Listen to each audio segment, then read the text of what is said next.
và tất cả thành viên đã tham gia buổi kỷ niệm 30 năm của FLC năm nay. Cách đây vừa tròn 3 năm, ngày 17 tháng 9 năm 2010, câu lạc bộ sinh viên khối học FLC được thành lập dưới sự chỉ đạo của đảng ủy ban giám đốc. Sau 3 năm hoạt động thì dưới sự trợ giúp và hỗ trợ của các đảng ủy ban giám đốc, các anh chị đến từ thanh niên cùng hội sinh viên đến từ cái nghiên cứu khoa học đã làm cho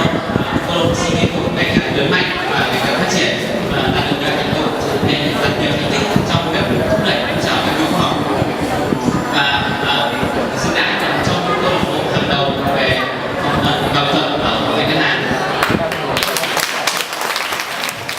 Trong đó thì vào năm 2013, câu lạc bộ sinh viên cứu học FLC đã tổ chức được rất nhiều sự kiện những thành công, có thể kể đến các hội thảo sinh viên trong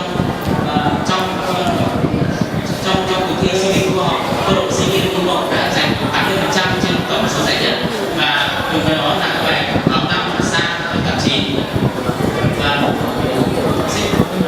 và thay mặt cho trong bài thay mặt cho FLC thì em xin hứa là sẽ đóng góp hết sức mình để giúp cho FLC phát triển, đóng góp cho sự nghiệp xây dựng nghiên cứu khoa học và ngành ngân hàng và chúc cho tất cả